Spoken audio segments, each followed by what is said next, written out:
create a moment where guests, can kind of understand where they are, understand what Disney California Adventure is all about.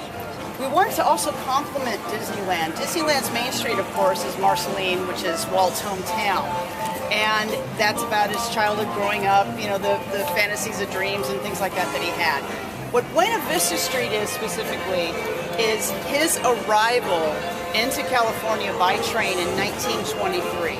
So we wanted to capture that moment for our guests so they can, in effect, walk in his shoes and see all of the excitement and especially the optimism that was in Los Angeles at the time. This is 1923. The movie business was, starting to boom.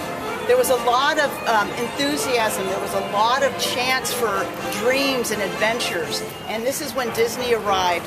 And this is, as our guests arrive, we want them to have that same experience. So what Buena Vista Street does is it puts us in that time and place. Now mind you, since Walt had just arrived, you won't be seeing, the Mickey characters and Minnie Mouse characters necessarily. But as you walk down the street, you'll also notice that we have references to Walt. I kind of like to think of it as a backwards backstory, like a reverse backstory. And what I mean by that is Walt might have been walking down the street with his daughters, and as he walked down, he saw, look, this is Oswald's gas station, run by a guy named Oswald. That might be kind of a cool name for a character. And as he goes by Mortimer's Market, which we'll see in just a moment, of course, you know the story about Lillian. He came up with a mouse character and he wanted to name it Mortimer, and he's told Lillian that, his wife, and Lillian said, well, that's not the greatest name, and he said, well, and she said, why do you call him Mickey? And of course, now it's been Mickey, so that was Lillian's idea. But maybe, he got that idea there. You'll see all the detail that we have that tell these kind of little backstories. And this is a great thing about what I love about working with Imagineering, is that there are many, many levels of the storytelling that we'll talk to you about and that you'll see on this street. So if you're a little kid and you just want to have that visceral enjoyment of going down the street, you'll have that. But all the layers deep, if you're a Disney-phile and you really want to get those deep, deep, deep stories, they're here too. It's primarily Spanish Revival, which was really popular in Southern California in the 20s especially. And we do have some deco architecture represented by the gas station.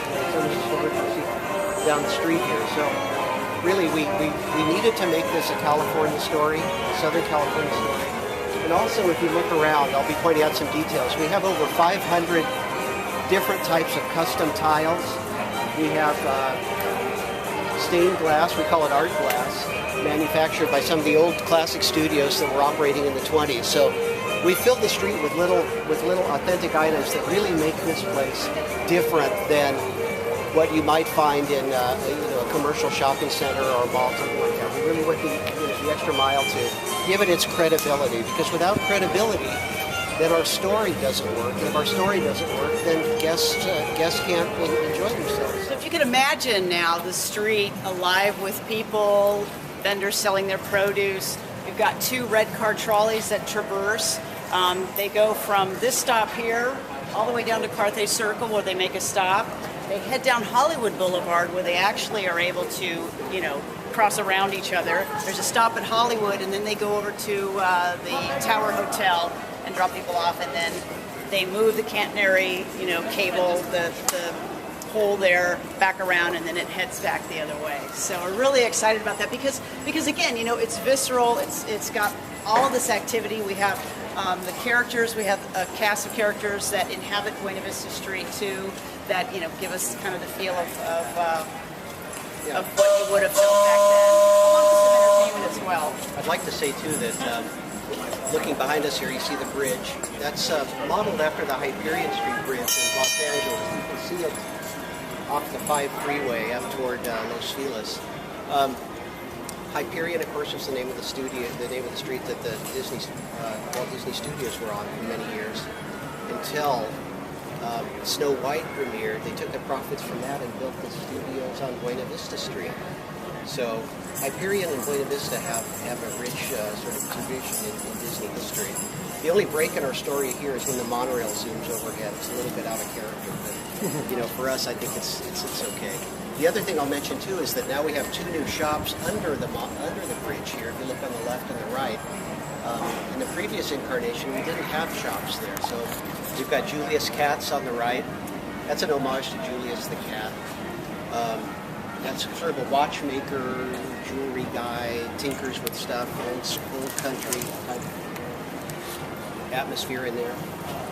On my right, Big Top Toys. This is a toy store, and it has a little bit of Dumbo flavor, even though Dumbo hasn't been invented at this time period. So it's because these shops are low to accommodate the monorail, which is about to go by.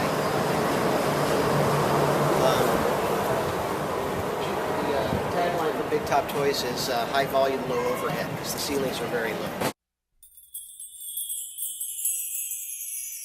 I think there were 5 or 6 total. Right. And the reason for doing that is no matter how good you are as an architect, your hand of some sort, will always be in everything that you do.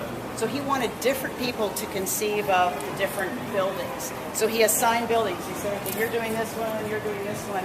And what it did is it forced this really kind of eclectic feel that is a real kind of design.